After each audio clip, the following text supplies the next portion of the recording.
From CPRE and the CPRE Knowledge Hub, this is Research Minutes, a weekly look at new and important research in education. Today, we look at school leadership in the wake of COVID-19 and a new framework designed to help educators respond and improve going forward. There was just this range of challenges that were accelerating, complicated, and people couldn't rely too much on what used to happen in schools. So John and I felt that we really wanted to look at how to help educators deal with this set of complexities and the acceleration associated with it. We welcome renowned education leadership experts Jonathan Supovitz and John Doria, co-authors of a research-backed guide and companion video introducing the Leadership for Learning framework. They walk us through the framework and how it might look in action. What we essentially did was created a mock leadership team that was really grappling with problems that came from the experiences of some of our school principals and district leaders who were involved in the development process. And some potential applications for district and school leaders in the months and years ahead. We're not going back to the way we used to be, and I think the challenges we have faced and will continue to face, they are really influencing educators to become scientists of learning. That's right now on Research Minutes.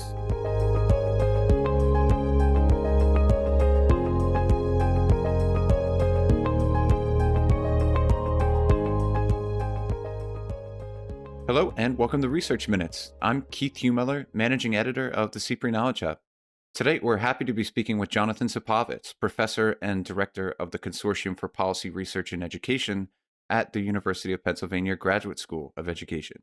He also, in full disclosure, happens to be my boss. Welcome, John.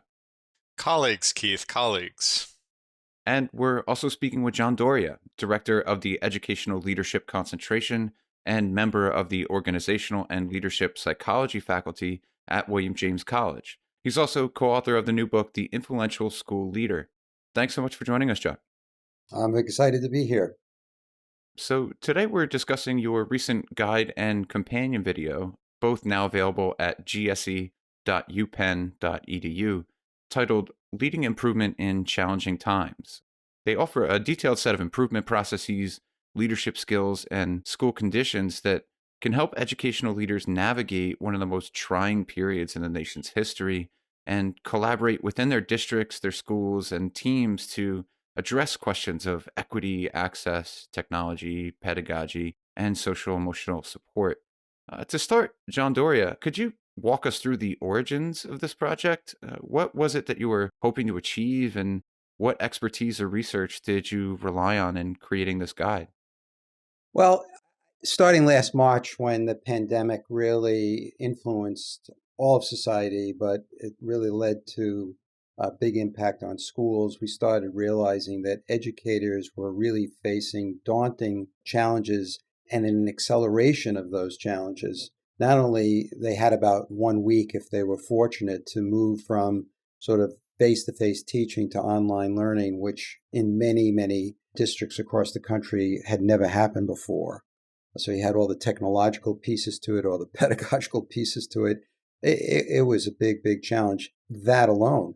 But at the same time, we had social justice movements that were really impacting schools, not only in terms of their own work to become more equitable, but also how to talk about these issues with schools. This was not necessarily something that all educators were comfortable doing. We had the impact of the economy, which deeply affected communities which fund the schools. And there was just this range of challenges that were accelerating, complicated, and really people couldn't rely too much on what used to happen in schools. And so John and I felt that we really wanted to look at how to help educators deal with this set of complexities and the acceleration associated with it. And in order to do that, school leaders and school communities really needed to become more nimble in their approach to problems. Schools are slow-moving enterprises. If they're going to look at the math curriculum, that may take a year to examine all sorts of aspects of what's out there and then make a decision and then take another year to implement it. And while that may work in the old time frame, dealing with some of these issues that I just discussed, people didn't have that luxury of time. And so in looking at what kinds of research could support this approach, this challenging kind of leadership, one of the main sources we looked at was the research of Amy Edmondson at the Harvard Business School. And she had done some very, very fascinating research on how business organizations and nonprofits really had to deal with acceleration of change. This project really met the moment, as my colleague John Doria just described, but it really had its roots in some earlier work that we did thinking about how to incorporate distributed leadership into school improvement processes. And we're going to talk about the framework that we developed in a minute, but there's really a set of research-informed aspects of this work that really bring together quite a range of different kinds of research. Amy Edmondson's work certainly is one of the core pieces. There are pieces around improvement processes that are under the title Improvement Science. And then there's a variety of research-informed leadership skills. So the guide and the companion video present what you call the Leadership for Learning framework, which consists of three central components. It's a set of essential conditions for schools, systematic improvement processes, and a set of leadership skills. John Supovitz, could you explain what those are and why they're important for educational leaders in times of uncertainty or crises? I was digging into this old shoebox I have of old cards, and I came across a Gary Larson cartoon that was one of my favorites, and it's a polar bear poised over an igloo, and he's saying something like, crunchy on the outside and chewy on the inside. And this, to me, is kind of a metaphor for the combination of elements that we put into the Leadership for Learning framework.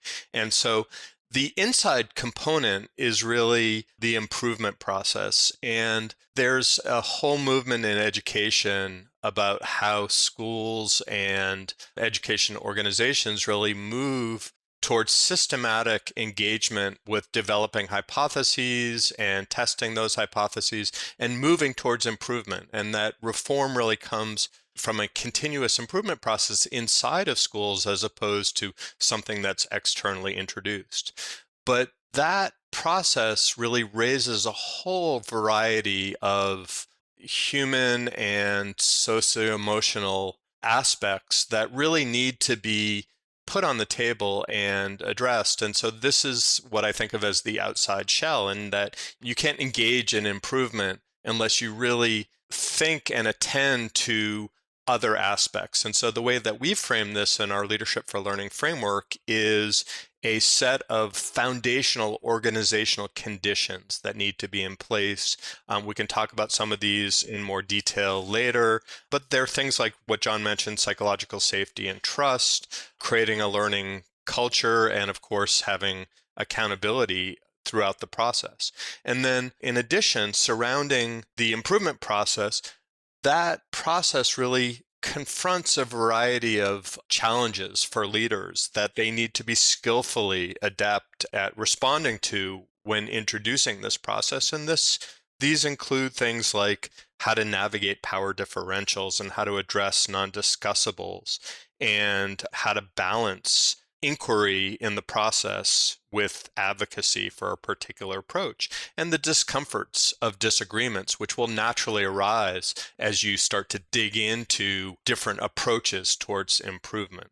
And so our framework really provides both this internal improvement process, but surrounding that with a set of foundational essential skills and a set of leadership skills. I would also underscore that one of the things that popped out for us as we examined these essential leadership skills that John just referenced is how many of them relate to sort of the domain of social emotional expertise. Schools have moved to help children with these skills because we have an increasing realization that social emotional skill sets actually support learning, support development. But we haven't been so focused on the fact that adults need these skills, particularly leaders. And as John mentioned, that, if we're going to address racism and its aspects systemically within schools, if we're going to look at the different approaches that really various constituencies want to infuse into a school, we're going to run into conflicts, and conflicts generate emotions. And lots of times people are very uncomfortable with those emotions and uncomfortable with disagreements. And so managing your emotions, for example, it became a very important aspect of the leadership skills that John mentioned. I just wanted to say that as just a singular example. It's not the only thing that's needed. And I think one thing that John has taught me in this experience is this really profound concept that we've infused into the essential conditions of schools, which is John's concept of the fractal nature of schooling. And just like fractals are replicants of themselves, we see that the way that adults interact are reflected in the way that adults interact with students and even in the way that students interact. And so this is just another example, I think, of how the leadership skills, which include a variety of social emotional skills and essential conditions and improvement processes, all really interact together, and that it's in this combination that the power of using continuous improvement for moving schools forward really is centered. The companion video for this guide actually depicts a fictionalized leadership team navigating the COVID-19 pandemic, either using or, in some instances, not using the components of this framework. Could you give us some examples of what those components might look like in a real world setting and what their benefit might be to leaders and their colleagues? So, as we started to think about how we would introduce this framework to school leaders this summer, we were really confronted with how do we actually create an experience that relates to the actual experience of school leadership teams and school faculty members. And we decided that it would be impractical for us to actually bring different folks into a single space to do this.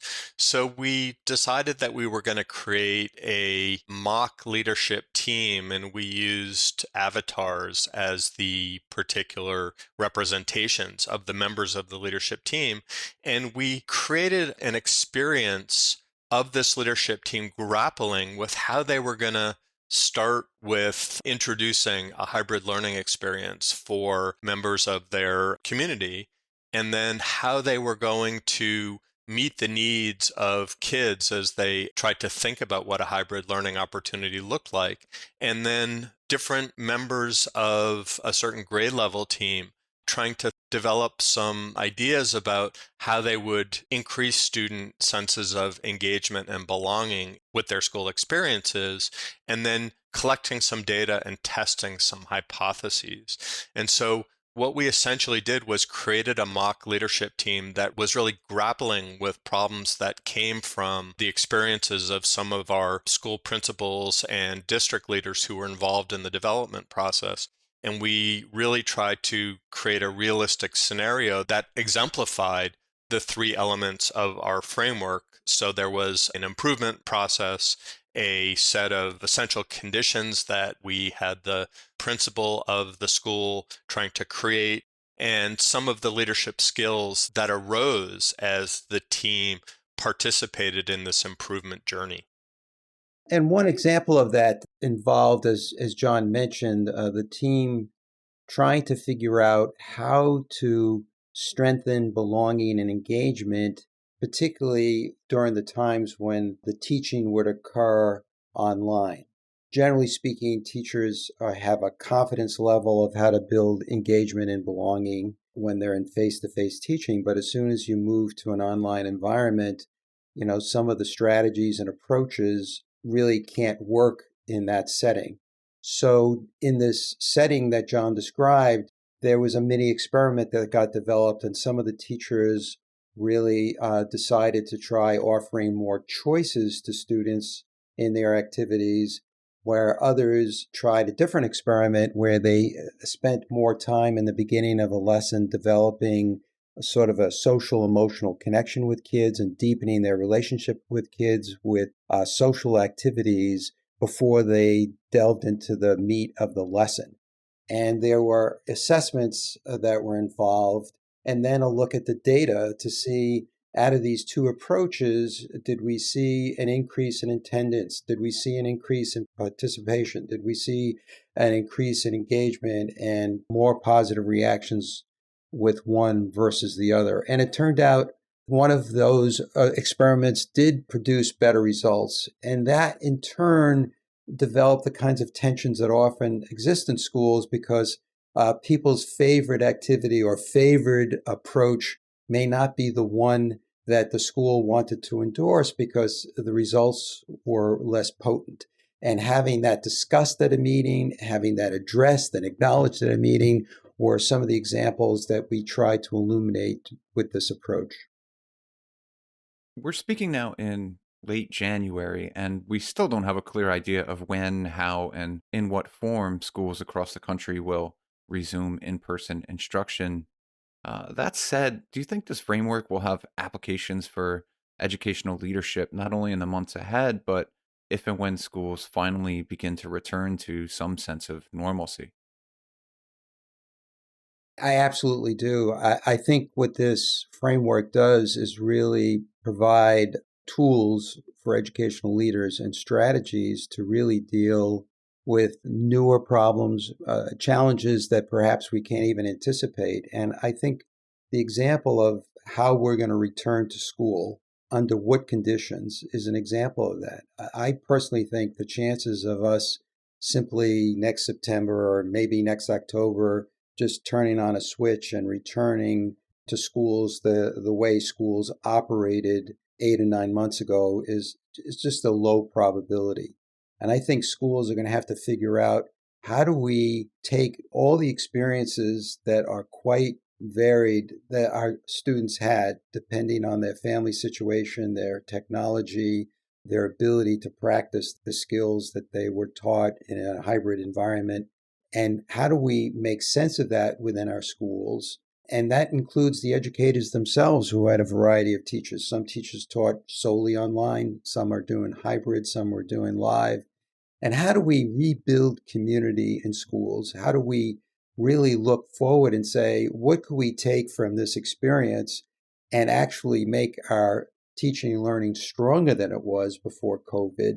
And what are the things we want to jettison that perhaps don't make sense anymore if, in fact, we can come back?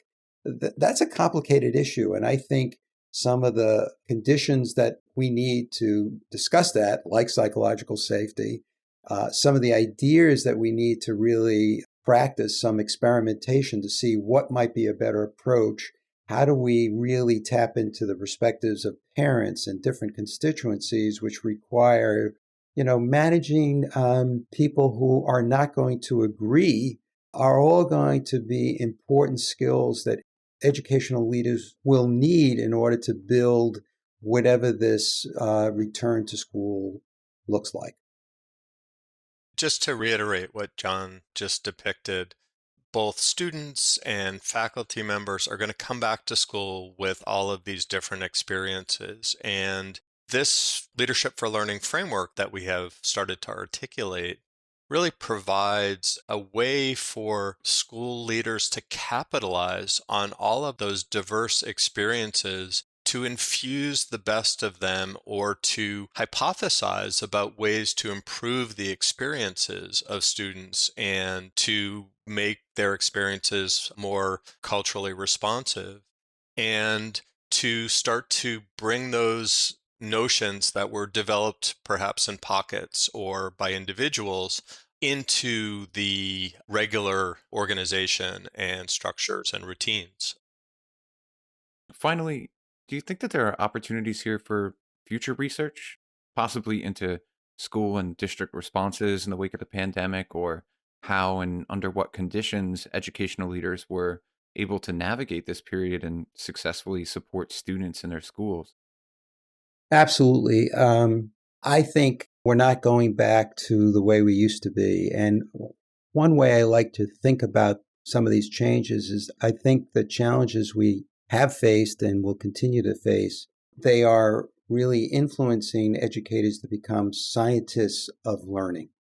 And in the true sense of the word, that they need to investigate, like scientists do, different solutions, different approaches, and then they have to assess to see what is working and what's not working, and then making appropriate adjustments based on those findings. And while, some educators have already developed that sense of scientific inquiry about their pedagogy and about the learning of their students, and similarly principals with their teachers, it hasn't become part of the sort of normal routine of school to have educators think of themselves as scientists of learning. And I think we really need some interesting research to help us think through, well, how are we going to prepare future educators and educational leaders? How are we going to help current educators and educational leaders move from where they are now to this different approach? If you just take a simple thing like a lesson plan, well, schools of education have helped aspiring teachers develop lesson plans that are rich in engagement and rigorous in content and, how to assess the learning. But what we're adding to this is we want to have educators think of each of their lesson plans as an experiment. The night before, they're thinking about the skills and content that they want their students to learn. They create a series of activities and then they execute it the next day in this experiment.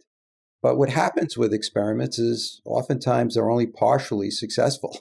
Some kids learn, some kids almost learn, some kids really are confused and are perhaps not gaining the insights what we hope.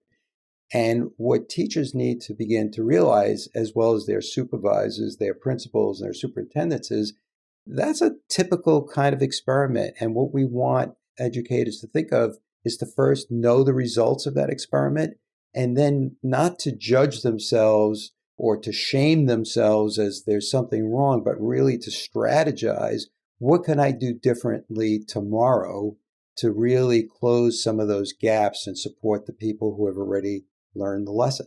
That kind of thinking really needs to occur at all levels in an educational setting, and that's transformational. And so the research on how to do that, I think, is going to be an important area. Just to reiterate what John was pointing out, this is a paradigm shift. This is switching from thinking about research as an external separate thing from school improvement that occurs inside of schools and inside of districts to really infusing these sets of skills and mindsets into the regular practices of schools. And as John says, this is a transformational idea, and that this combination of the foundational conditions of schools and the set of skills that leaders need to have in order to engage in this continuous improvement process really sets both a really exciting opportunity for schools to take ownership of their own improvement processes, but also requires attendance to some potentially complicated issues. Well, this is fantastic work, John and John, and we encourage our listeners to go download the full guide or watch the companion video. Again, the project is titled Leading Improvement in Challenging Times, and you can find it now at gse.upenn.edu. Jonathan Supovitz and John Doria, thanks so much for joining us today. My pleasure. You're welcome. Thanks for listening to this week's Research Minutes, presented by the CPRE Knowledge Hub. For more episodes or to subscribe to the series, you can find us at researchminutes.org. To share thoughts on today's episode or to suggest a future topic, you can follow us on Twitter at CPRE Hub. That's CPRE Hub.